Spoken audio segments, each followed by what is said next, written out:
Hello everyone, this is Navneet Agarwal और आप सभी लोगों का स्वागत है इस यूट्यूब चैनल पे। सर, इस वीडियो के अंदर हम क्या डिस्कस करने वाले हैं? नवंबर 2021 के सीए फाउंडेशन के एग्जाम के लिए जो हमारी लाइव रेगुलर क्लासेस हैं उनकी कुछ डिटेल्स हम इस वीडियो के अंदर डिस्कस करने वाले हैं। हाँ दोस्त, आपने एकदम ठीक सुना। हमारी जो रेगुलर लाइव क्लासेस हैं उनकी जो डिटेल्स हैं हम इस वीडियो के अंदर उसको डिस्कस करने वाले हैं और ये लाइव क्लासेस हैं नवंबर 2021 के अटेम्प्ट के लिए। सर, इस वीडियो के अंदर डिस्कस का क्या होगा? हाँ, अब इस वीडियो के अंदर क्या क्या डिस्कस होगा, तो सबसे पहले इस वीडियो के अंदर डिस्कस होगा कि क्यों आपके लिए principle and practice of accounting subject इतना इंपॉर्टेंट है from the CA point of view, और साथ में आपकी जो पूरी कंप्लीट सीए की जर्नी है उसके लिए सीए फाउंडेशन का ये सब्जेक्ट आपके लिए कितना ज्यादा महत्वपूर्ण है, कितना ज्यादा इंपॉर्टेंट है, इसकी थोड़ी सी मैं बात करूंगा। ठीक है सर, और क्या होगा इसके बाद? जो हमारी रेगुलर क्लासेस हैं, लाइव क्लासेस हैं, इनका शेड्यूल क्या होगा। उसके बाद अगला स्टूडेंट के मन में डाउट होता है कि सर क्लासेस तो ठीक है, रिवीजन कुछ होगा कि नहीं होगा, तो हमारी इसी क्लासेस के अंदर जो रिवीजन क्लासेस होंगी उनका क्या शेड्यूल होगा। उसके बाद किस तरीके से क्लासेस सर हम देख सकते हैं, what should be the mode, what will be the mode of classes, ये बात डिस्कस होगी। इसके बाद क्या हमारे इस पूरी क्लासेस के अंदर टेस्ट सीरीज की कोई प्रोविजनिंग है, कोई टेस्ट सीरीज का इंतजाम कर रखा है, तो बेटे टेस्ट सीरीज कब कब कैसे कैसे होने वाली है उसकी बातें भी हम इसके अंदर करेंगे। और इसके अलावा भी दो चार छोटे मोटे जो मैटर्स हैं जो मेरे नॉलेज में आए हैं वो छोटे मोटे मैटर और डिस्कस करेंगे। तो सबसे पहले बात आती है, what is the importance of this subject. क्यों सीए फाउंडेशन के अंदर principle and practice of accounting वाला टॉपिक इतना इंपॉर्टेंट है, ये सब्जेक्ट इतना इंपॉर्टेंट क्यों बन जाता है? तो दोस्त, इसकी अगर आपको इंपॉर्टेंस समझनी है तो इसको आपको अपनी पहले सीए की पूरी जर्नी के थ्रू जाना पड़ेगा। सर, सीए की जर्नी के थ्रू मतलब सबसे पहले बेटे अभी आप आए हैं सीए फाउंडेशन के अंदर, आप अपना सीए फाउंडेशन क्लियर करेंगे, फिर उसके बाद आप जाएंगे सीए इंटरमीडिएट के अंदर, उसको क्लियर करने के बाद आप जाएंगे सीए फाइनल के अंदर। सर, ये तो सबको पता है, कौन सी नई बात है? अरे रुको, तो सीए फाउंडेशन के अंदर आपके चार सब्जेक्ट हैं। पहला सब्जेक्ट है principle and practice of accounting, मैंने उसको सिर्फ अकाउंट्स लिख रखा है। दूसरा है बिजनेस लॉ एंड बीसीआर। तीसरा है business mathematics, statistics and LR. चौथा है बिजनेस इकोनॉमिक्स एंड बीसीके यानी business and commercial knowledge. Sir, इसका फिर इंपॉर्टेंस से क्या लेना देना, आओ वो भी समझाता हूं। सुनो, सीए इंटरमीडिएट पे जब आप जाओगे तो जो आपके एग्जाम होंगे वो दो ग्रुप में होंगे, ग्रुप 1 और ग्रुप 2। ग्रुप 1 के अंदर आपके चार पेपर होंगे। पहला पेपर होगा अकाउंटिंग, दूसरा पेपर होगा यहां पे कॉर्पोरेट एंड अदर लॉ, तीसरा पेपर होगा बेटे यहां पर आपका कौन सा होता है, हाँ, कॉस्ट एंड मैनेजमेंट अकाउंटिंग, चौथा पेपर होगा आपका टैक्सेशन का। वैसे ही इंटरमीडिएट ग्रुप 2 के अंदर भी आपके चार पेपर होते हैं। एडवांस अकाउंटिंग है, दूसरा है ऑडिटिंग, तीसरा है EISSM, चौथा है बेटे यहां पर फाइनेंशियल मैनेजमेंट एंड इकोनॉमिक्स। तो इस तरीके से आपके चार सब्जेक्ट होंगे। वैसे ही जब आप सीए फाइनल में जाएंगे तो सीए फाइनल में भी आपके जो एग्जाम होते हैं वो दो अलग अलग ग्रुप में होते हैं। ग्रुप 1 के अंदर पहला पेपर होगा आपका FR stands for financial reporting, दूसरा होगा बेटे strategic and financial management SFM, तीसरा होगा आपके लिए auditing assurance and ethical practices, उसके इसको लिए मैं सिंप्लिसिटी में ऑडिट लिख दिया है। उसके बाद एक होगा कॉर्पोरेट एंड अलाइड लॉ। वैसे ही ग्रुप 2 के अंदर भी आपके चार पेपर होंगे। पहला पेपर इसके अंदर भी कॉस्ट होगा, बहुत अलग सा नाम है, टेक्निकल सा नाम है, हालांकि वो लंबा चौड़ा नाम हमारे फिलहाल काम का नहीं है इसलिए मैंने लिखा नहीं। अगला पेपर होगा बेटे कॉस्ट, एक होगा आपका डायरेक्ट टैक्स, एक होगा आपका इनडायरेक्ट टैक्स, और एक पेपर ऐसा होगा जिसमें 6-7 सब्जेक्ट हैं, उसमें से कोई एक सब्जेक्ट चूज करके आपको पेपर देना पड़ेगा। तो सर उसका अकाउंटिंग से क्या लेना देना है? हाँ सुनो, अगर आप गौर से देखोगे तो कोई सब्जेक्ट आपको सीए फाउंडेशन में दिखेगा तो शायद इंटरमीडिएट में नहीं दिखेगा, कोई सब्जेक्ट आपको शायद इंटरमीडिएट में दिख रहा होगा तो फाउंडेशन में नहीं दिख रहा होगा या फाइनल के अंदर नहीं दिख रहा होगा। लेकिन एक सब्जेक्ट ऐसा है जो बड़ा कॉमन है, हर जगह दिखेगा बेटे आपको। कौन सा?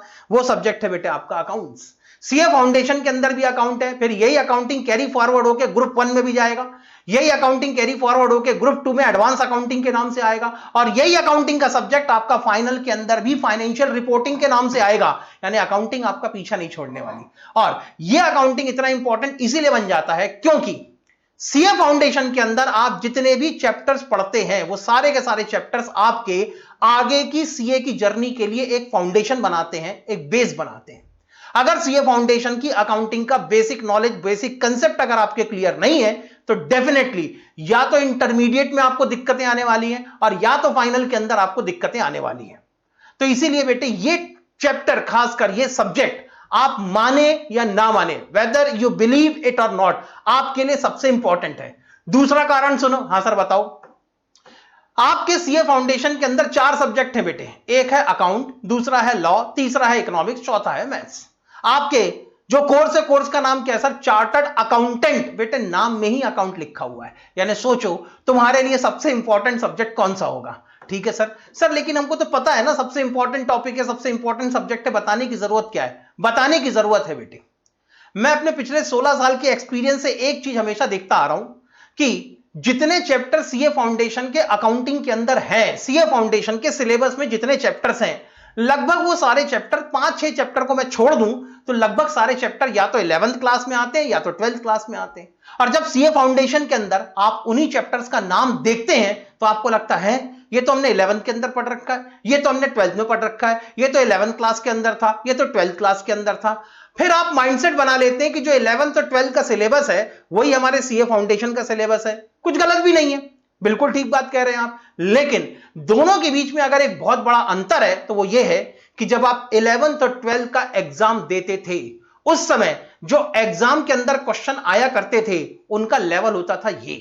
लेकिन अब आप जब सीए फाउंडेशन का पेपर देंगे और जब सीए फाउंडेशन के एग्जाम में जैसी पेपर आपके सामने आएगा आपको खुद समझ में आ जाएगा कि सीए फाउंडेशन में अब जो क्वेश्चन आते हैं उनका लेवल होता है ये। तो ये जो लेवल का डिफरेंस है ये कई बार बेटे स्टूडेंट पकड़ नहीं पाते, और सिर्फ इसीलिए क्योंकि उनको सब्जेक्ट के नाम वही दिखते हैं जो 11th और 12th के अंदर दिखा करते थे। जहां बेटे ये आपके लिए सबसे स्कोरिंग सब्जेक्ट होना चाहिए, वहीं पर बेटे यही आपके लिए कई बार तो देखा बेटे लीस्ट स्कोरिंग सब्जेक्ट बन जाता है। फिर भी स्टूडेंट ये सोचता है कि मुझे तो कोई डाउट नहीं है, बात एकदम सही है, उसकी साइकोलॉजी बिल्कुल उसको ठीक जवाब दे रही है कि उसको किसी तरह की कोई दिक्कत नहीं है। लेकिन आप खुद सोचें कि अगर आपको अकाउंट के अंदर कोई दिक्कत नहीं है, सारी अकाउंटिंग आपसे बनती है, तो फिर आपका जब रिजल्ट आता है तो आपको अकाउंटिंग में 45, 50, 55 मार्क्स क्यों मिलते हैं? Why you are not getting more than 75 marks in your accounting? और अगर सीए फाउंडेशन में आप 75 मार्क्स से ज्यादा लेके नहीं आ पा रहे हैं तो बेटे आपको डिग्री किस बात की चाहिए है? आप अगर ये सोच के खुश होते हैं कि मुझे अकाउंट में 45 मिले तो क्या हुआ, मुझे मैथमेटिक्स के अंदर तो 60 मार्क्स मिले, तो एक बात बताओ, तुम्हें चार्टर्ड मैथमेटिशियन की डिग्री चाहिए कि चार्टर्ड अकाउंटेंट की डिग्री चाहिए? तो सोचो बेटे अब अकाउंटिंग आपके लिए कितना इंपॉर्टेंट होगा। और उम्मीद मत करना बेटे यहां पर कि सीए फाउंडेशन वाले या इंस्टीट्यूट वाले आपसे हल्के क्वेश्चन पूछेंगे, उनका अपना एक लेवल है और वो कहते हैं कि जो हमारे लेवल से मैच करेगा ना बॉस हम उसी को पास करेंगे, अदरवाइज हर किसी को पास नहीं करेंगे। इसीलिए ये चैप्टर डरने लायक बिल्कुल भी नहीं है, लेकिन लापरवाह होने लायक भी नहीं है ये सब्जेक्ट। और यही चीज आपको ये 3 कारण, खासकर ये 3 कारण आपके लिए इस चैप्टर की, इस सब्जेक्ट की इंपॉर्टेंस को बढ़ा देते हैं। पहली बात, सीए फाइनल तक जाएगा 4.5 साल तक, और उसके बाद सीए बन जाने के बाद भी जिंदगी भर आपको इसी अकाउंटिंग के सब्जेक्ट से जूझना है। सर जब अकाउंटिंग इतना इंपॉर्टेंट है तो बाकी सब्जेक्ट क्यों पढ़ाते हैं, इसको हटा दो। नहीं बेटे, बिना दूसरे सब्जेक्ट की नॉलेज के अकाउंटिंग की नॉलेज कभी भी अपने आप में परिपूर्ण नहीं हो सकती, अपने आप में कंप्लीट नहीं हो सकती। इसीलिए जो दूसरे सब्जेक्ट्स हैं उन सब्जेक्ट की नॉलेज भी आपके पास में अच्छी खासी होनी चाहिए, ताकि आप अपने चार्टर्ड अकाउंटेंसी के फंक्शन, चार्टर्ड अकाउंटेंट के फंक्शन को परफॉर्म करते समय आप अपने फंक्शंस को बड़ा एफिशिएंटली परफॉर्म कर सकें। इसीलिए दूसरे सब्जेक्ट भी उतने ही इंपॉर्टेंट है जितना अकाउंटिंग इंपॉर्टेंट है, लेकिन अकाउंट के अंदर लापरवाह नहीं हुआ जा सकता। मेरे कहने का सिर्फ मतलब इतना सा है। ठीक है सर, तो ये तो हो गई इंपॉर्टेंस ऑफ सब्जेक्ट। दूसरी बात आती है कि सर इन क्लासेस का शेड्यूल क्या होगा। ये क्लासेस बेटे 2 हिस्सों में बटी हैं, एक है रेगुलर क्लास और एक है रिवीजन क्लास। अगर रेगुलर क्लास की बात करूं तो रेगुलर क्लासेस की स्टार्टिंग डेट है 22 मई। सर यानी आपकी क्लास शुरू हो चुकी है? हाँ बेटे क्लास शुरू हो चुकी है। सैटरडे को हमारी पहली क्लास हुई थी, हालांकि उसके अंदर कोई बहुत ज्यादा डिस्कशन नहीं हुआ, लेकिन सैटरडे को हमारी पहली क्लास थी। 22 मई से हमारी क्लास ऑलरेडी शुरू हो चुकी है। तो क्लास शुरू होने की स्टार्टिंग डेट है 22 मई, और रेगुलर क्लास के अंदर आपका पूरा का पूरा सिलेबस कंप्लीट हो जाएगा 31 अगस्त तक। हाँ बेटे 31 अगस्त को हम अपना पूरा का पूरा कोर्स रेगुलर क्लास के अंदर, लाइव क्लास के अंदर पूरा का पूरा कोर्स कंप्लीट कर लेंगे। सर उसके बाद क्या, एग्जाम तो नवंबर में होने वाले हैं। हाँ बात तो सही है सर, अगर हम टाइमलाइन के हिसाब से देखें तो मई से आप 22 मई से क्लास शुरू कर रहे हो और उसमें 22 मई से लेके 31 अगस्त तक आप तो रेगुलर क्लास पढ़ाने वाले हैं। उसके बाद क्या करेंगे सर? उसके बाद के 2, 2.5, 3 महीनों का क्या, क्योंकि एग्जाम तो हमारे नवंबर में होने वाले। तो मैंने कहा बेटे उसके बाद शुरू होगी आपकी रिवीजन क्लासेस। 31 अगस्त को आपकी जब क्लास कंप्लीट होगी, रेगुलर क्लास कंप्लीट होगी, तो उसके बाद 2 सितंबर से आपकी शुरू होगी यहां पर रिवीजन क्लास। 2 सितंबर से आपकी रिवीजन क्लास शुरू होगी और आपकी रिवीजन क्लास कंप्लीट होंगी 30 सितंबर को। तो हम पूरा सितंबर का जो महीना है, पूरा सितंबर का महीना हम रिवीजन को डेडिकेट करेंगे, हम सिर्फ और सिर्फ रिवीजन करेंगे। सर सितंबर के बाद अक्टूबर में क्या करेंगे? पेपर तो नवंबर में। हाँ बेटे, अक्टूबर में क्या करेंगे वही बताता हूं, पूरी कंप्लीट डिटेल बताता हूं बेटे, टेंशन मत लो, आगे आओ। ठीक है, तो ये हमारे रेगुलर क्लास का शेड्यूल है। 22 मई से 31 अगस्त तक आपकी रेगुलर क्लासेस चलेंगी। 2 सितंबर से 30 सितंबर तक आपकी रिवीजन क्लासेस चला करेंगी। आगे चलते हैं। सर अगला सवाल ये उठता है कि what should be the mode of classes. बेटे ये जो आपकी क्लासेस हैं वो 100% लाइव होंगी, भले ही वो रेगुलर क्लास हो या भले ही वो आपकी रिवीजन क्लास हो। किसी भी तरह की कोई भी क्लास रिकॉर्डेड नहीं होगी, किसी भी तरह से कोई भी क्लास आपकी लाइव स्ट्रीमिंग की नहीं होगी, ये पूरी की पूरी क्लासेस लाइव होंगी। बिल्कुल ठीक सुना आपने बेटे, कोई रिकॉर्डेड क्लास नहीं है, बिल्कुल एकदम फ्रेश क्लासेस होंगी। आप क्लास के अंदर जैसे बैठते हैं वैसा बैठेंगे, मैं आपको पढ़ाऊंगा, आपको अगर कोई डाउट है तो रियल टाइम पे आप मुझसे डाउट पूछेंगे, मैं आपके रियल टाइम पे डाउट सॉल्व करवाता चलूंगा। तो ये पूरी क्लास हमारी लाइव होगी और ये हमारी सारी की सारी क्लासेस जूम ऐप पे होने वाली है। ठीक सर, पक्का? हाँ बेटे, रेगुलर क्लासेस भी 100% लाइव होगी और जो रिवीजन क्लासेस हैं वो भी आपकी 100% लाइव होगी।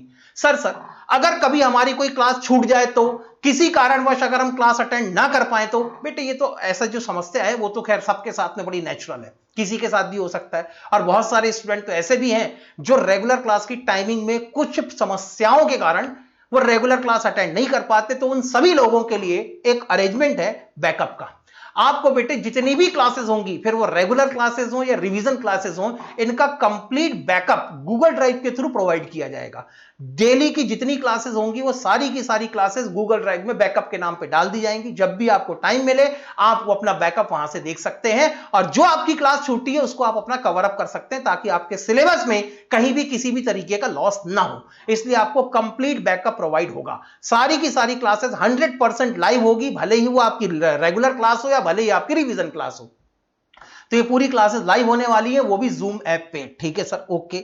मोड ऑफ क्लास के बाद सर अगला इश्यू ये बनता है कि क्या इसके अंदर कोई टेस्ट सीरीज की प्रोविजनिंग है? तो बिल्कुल है बेटे। टेस्ट सीरीज को भी हमने 2 हिस्सों में बांट रखा है। एक है बेटे माइक्रो टेस्ट सीरीज, यानी जो चैप्टर वाइज टेस्ट होते हैं उनको हम लोगों ने माइक्रो टेस्ट सीरीज का नाम नहीं रखा है। उसके बाद जो आपके फुल कोर्स टेस्ट सीरीज होंगे, सारे के सारे चैप्टर को मिला के, जैसा एग्जाम में पूरे सिलेबस का एक सिंगल पेपर आता है, वैसी जो फुल कोर्स टेस्ट सीरीज होगी उसको हमने मैक्रो टेस्ट सीरीज का नाम दे रखा है। तो एक होगी आपकी माइक्रो टेस्ट सीरीज और एक होगी आपकी मैक्रो टेस्ट सीरीज। सर ये किस तरीके से होगी? माइक्रो टेस्ट सीरीज का जो पेपर है वो हर ऑल्टरनेट संडे को हुआ करेगा।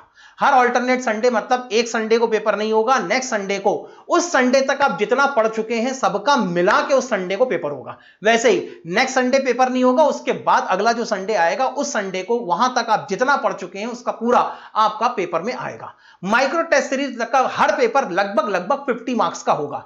तो सर ये माइक्रो टेस्ट पेपर या चैप्टर वाइज जो टेस्ट पेपर है ये कब से कब तक चलेंगे? ये आपके बेटे जब से 22 मई से आपकी क्लास शुरू हुई है तब से लेके 31 अगस्त तक, जब तक रेगुलर क्लासेस चलेंगी तब तक आपका चैप्टर वाइज टेस्ट सीरीज चलता रहेगा। उसके बाद जब आपका सितंबर में रिवीजन क्लासेस चलेंगी उसमें भी इसी शेड्यूल में आपके टेस्ट पेपर होते रहेंगे। यानी बेटे कुल मिला के अगर देखा जाए तो जब तक आपकी रेगुलर क्लासेस चलेंगी और जब तक आपकी रिवीजन क्लासेस चलेंगी तब तक आपके यहां पर जो चैप्टर वाइज टेस्ट पेपर है वो होते रहेंगे। माइक्रो टेस्ट सीरीज आपकी कंटिन्यू रहेगी। जैसे ही हमारी रिवीजन क्लासेस खत्म हो जाएंगी उसके बाद फिर आपकी फुल कोर्स टेस्ट सीरीज शुरू होगी और फुल कोर्स टेस्ट सीरीज के लिए हम पूरा हफ्ता पूरा का पूरा महीना देंगे। किसके लिए? अक्टूबर के लिए, क्योंकि सितंबर तक आपका पूरा रिवीजन हो चुका होगा। अगस्त तक पहले तो आपकी सारी रेगुलर क्लासेस हो चुकी होंगी, कोर्स कंप्लीट हो चुका होगा, सितंबर में आपका रिवीजन हो चुका होगा। तो फिर अक्टूबर में हम सिर्फ और सिर्फ नवंबर में होने वाले एग्जाम को ध्यान में रख के अपना फुल कोर्स टेस्ट सीरीज के ऊपर कॉन्सेंट्रेट करेंगे। तो फुल कोर्स टेस्ट सीरीज आपकी अक्टूबर में होने वाली है। ठीक है sir, full course test series अक्टूबर में भी हो गई। इस तरीके से हमारी टेस्ट सीरीज होगी। सर अगला मैटर क्या है? अब बच गए छोटे छोटे मैटर, जैसे कि अक्सर स्टूडेंट का कहना यह होता है कि सर डाउट कैसे सॉल्व कराओगे आप? तो बेटे क्योंकि हमारी क्लास लाइव क्लासेस है तो वैसे तो डाउट का कोई इशू बनता नहीं, इसलिए नहीं बनता क्योंकि अगर मैं आपके सामने लाइव खड़ा हूं, आप मेरे सामने लाइव बैठे हैं, आपका माइक चालू है, मेरा माइक चालू है, अगर आपको कभी भी कोई डाउट आएगा तो लाइव क्लास के अंदर आप खुद ही अपना डाउट पूछ लेंगे, कोई दिक्कत ही नहीं है। तो डाउट का तो वैसे कोई सीन बनता नहीं। हाँ, लेकिन फिर भी अगर कोई क्लास छूट जाती है, आप बैकअप देख के अपनी क्लास कंप्लीट करते हैं तो शायद आपको डाउट आ सकता है। बहुत सारे स्टूडेंट ऐसे हैं जो रेगुलर क्लास अटेंड कर ही नहीं सकते क्योंकि टाइमिंग इनको सूट नहीं करती है। तो ऐसी कंडीशन में अगर आपको फिर भी बैकअप देख रहे हैं, लाइव क्लास आप अटेंड नहीं कर पाए हैं, वहां पे आप डाउट नहीं पूछ पाए हैं, तो भी ऑल्टरनेटिवली आप ये कर सकते हैं कि मैं डेली शाम को 7:30 to 9:30 आपके डाउट्स के लिए अवेलेबल रहूंगा। 7:30 to 9:30 आप मुझे कॉल करके आपके जो भी रिस्पेक्टिव डाउट्स हैं वो आप डाउट सॉल्व करवा सकते हैं। Daily I will be there for your doubts. अगर कोई एडिशनल डाउट रह जाता है तो ठीक है। दूसरा जो एडिशनल मैटर बनता है वो ये होता है कि सर आप टेस्ट तो ले लोगे, हम आंसर भी लिख देंगे, लेकिन अगर टेस्ट पेपर के किसी क्वेश्चन के अंदर हमको डाउट रहा तो उसका डिस्कशन कैसे होगा? उसका भी डिस्कशन होगा। जब आप अपना टेस्ट दे चुके होंगे तो टेस्ट देने के बाद या तो उसी दिन या तो अगले दिन आपका जो पिछला टेस्ट हुआ है, जो टेस्ट मैंने आपका लिया होगा, उसके अंदर जितने भी क्वेश्चन होंगे उन सारे क्वेश्चन का डिटेल में यहां पर डिस्कशन होगा, ताकि आपको पता चले कि आपने कहां गलती की है, किस तरीके से गलती की है, उन गलतियों को आप दोबारा ना करें, एग्जाम के अंदर आप ना दोहराएं। ये इस तरीके से हम अपने टेस्ट पेपर का डिस्कशन करेंगे। अगला फिर ये होता है कि सर टाइमिंग क्या होगी क्लासेस की? बेटे टाइमिंग इसकी बिल्कुल कंफर्म है, श्योर है। मॉर्निंग 9 o'clock टू 10:30, सुबह 9 बजे से लेकर 10:30 बजे तक हमारी अकाउंट की क्लासेस चलेंगी। ठीक, डेली हमारी 1.5 घंटे की क्लास होगी। संडे को आपको जरूर छुट्टी मिला करेगी, लेकिन अगर किसी टेक्निकल इशू के कारण, अब टेक्निकल इशू का मतलब भाई है तो पूरी टेक्नोलॉजी बेस्ड, टेक्नोलॉजी कब फेल हो जाए कुछ नहीं कह सकते, तो अगर किसी टेक्निकल इशू के कारण हफ्ते में किसी दिन क्लास धोखे से नहीं हो पाई तो फिर संडे को आपकी एक्स्ट्रा क्लास लगेगी। ड्यूरिंग द वीक्स जो भी हमारी क्लासेस का लॉस हुआ है उस लॉस को, सिर्फ उस लॉस को कंपनसेट करने के लिए संडे को आपकी एक्स्ट्रा क्लास लगेंगी। और ठीक है सर, अगला एक इशू ये भी बनता है कि सर इंस्टीट्यूट की जो मॉक टेस्ट पेपर होते हैं जिनको आप एमटीपी कहते हैं, या जो रिवीजन टेस्ट पेपर होता है जिसको आप आरटीपी कहते हैं, इनका डिस्कशन होगा, बिल्कुल होगा। जब अक्टूबर के मंथ में हम फुल टेस्ट सीरीज दे रहे होंगे तो उसी समय हम एमटीपी और आरटीपी का भी डिस्कशन करेंगे। रीजन यही है कि जब एमटीपी और आरटीपी का मैं डिस्कशन कर लूंगा तो आपको भी समझ में आ जाएगा कि इंस्टीट्यूट के एग्जाम का लेवल क्या है, क्वेश्चंस का या क्वेश्चन पेपर का लेवल क्या है। एमटीपी डिस्कस होगी, आरटीपी डिस्कस होगी, ये सारे डिस्कशन होने के बाद आप एग्जाम के लिए पूरी तरह से तैयार हो चुके होंगे। आपको खुद पता चल जाएगा कि ये एमटीपी के जो क्वेश्चन है, मॉक टेस्ट पेपर है, ये तो इंस्टीट्यूट ने डिजाइन कर रखा है, और इंस्टीट्यूट का जो खुद का क्वेश्चन पेपर उसके साथ हम कंपैटिबल होते हैं कि नहीं होते, ये बातें भी आपकी चेक हो जाएगी। तो उस समय नवंबर अटेम्प्ट के लिए जो 2 एमटीपी के क्वेश्चन पेपर होंगे वो भी, और नवंबर अटेम्प्ट के लिए इंस्टीट्यूट का जो आरटीपी आएगा वो भी हम अक्टूबर के मंथ में ही पूरा डिटेल में डिस्कस करेंगे। ये होगा बेटे हमारे एमटीपी और आरटीपी का डिस्कशन। उसके बाद सर इन क्लासेस के लिए स्टडी मटेरियल, इन क्लासेस के स्टडी मटेरियल के लिए आपको प्रॉपर एक बुक प्रोवाइड की जाएगी। बेटे आपको principle and practices of accounting की ये मेरी जो बुक है, I am the author of this book, published by Bharat publication Delhi, ये जो बुक है यही आपको सप्लाई की जाएगी, यही आपको मिलेगी। और इसी के अंदर जो जो क्वेश्चंस हैं वो सारे के सारे क्वेश्चन, मैंने लगभग सारे क्वेश्चन कवर कर रखे हैं इसके अंदर। हाँ, मैं ये जरूर कह रहा हूं कि ये बुक के सारे क्वेश्चन कर लेने के बाद मार्केट में जो भी आपके पास जो भी स्टडी मटेरियल आपके पास अवेलेबल है, या मार्केट में जितने भी दूसरे स्टडी मटेरियल हैं, उनमें से किसी को भी रेफर करने की आपको जरूरत नहीं पड़ेगी। सर मॉड्यूल भी नहीं, बेटे मैंने मॉड्यूल को देखकर और जितने इंपॉर्टेंट क्वेश्चंस होते हैं पिछले 5, 7 साल, 10 साल, 15 साल के जितने इंपॉर्टेंट क्वेश्चंस होते हैं उन सबको डालकर ही मैंने ये वाली बुक लिखी है। तो ये बुक अपने आप में एक कंप्लीट बुक है। कंप्लीट बुक मतलब पास्ट एग्जाम के क्वेश्चन पेपर आपको इसके अंदर मिलेंगे, पिछले कई एग्जाम की जो एमटीपी और आरटीपी के इंपॉर्टेंट क्वेश्चन है वो इंपॉर्टेंट क्वेश्चन आपको इसके अंदर मिलेंगे, और उसके बाद आपको एडिशनल प्रैक्टिस करने के लिए जो एक्स्ट्रा क्वेश्चंस की जरूरत है वो एक्स्ट्रा क्वेश्चन इसके अंदर मिलेंगे। वो क्वेश्चन जो एग्जाम में आए हैं वो तो है ही, लेकिन जिन क्वेश्चंस के एग्जाम में आने की पूरी प्रोबेबिलिटी है, पूरी संभावना है, ऐसे क्वेश्चन भी छांट छांट के बेटे मैंने अपनी इस बुक के अंदर डाल रखे हैं। तो ये जो आपकी बुक हो, ये जो आपको बुक मिलेगी, ये बुक अपने आप में कंप्लीट है, सफिशिएंट है। इसके अलावा कोई भी स्टडी मटेरियल को आपको प्रिफर करने की जरूरत नहीं है। अच्छा सर, हमको आपकी क्लास का डेमो डालना है, हमको आपकी क्लास का डेमो देखना है। बेटा डेमो देखना है किस तरीके से आपकी लाइव क्लासेस होती हैं तो भी कोई दिक्कत नहीं है। अगर इन क्लासेस के बारे में अगर आपको डेमो क्लासेस अटेंड करनी है तो बिल्कुल आप डेमो क्लासेस भी अटेंड कर सकते हैं। अगर वैसे तो बेटे हमारी जो रेगुलर क्लास होगी अगले 15 दिन की क्लास जो है वो हम वैसे भी YouTube में डालेंगे ताकि आपको पता चले कि किस तरीके से सर की क्लासेस होती हैं, आपके काम की हैं कि नहीं है, ये आपको पता चले।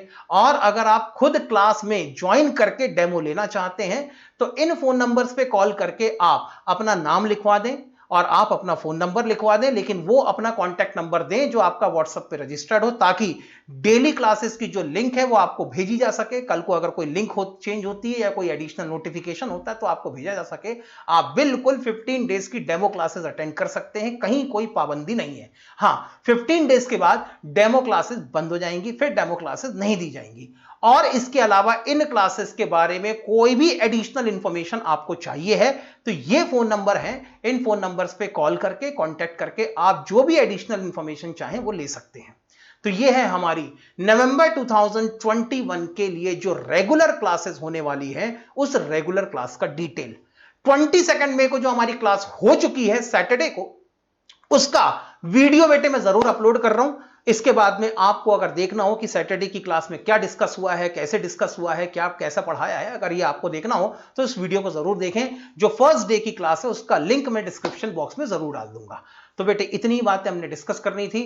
मेरी उम्मीद है कि आप लोगों को आपकी सारी जितने भी डाउट वगैरह मन में रहे होंगे उसका जवाब मिल गया होगा। फिर अगले लेक्चर के अंदर, अगले वीडियो के अंदर कुछ और बात करेंगे। तब तक के लिए दोस्त बाय बाय।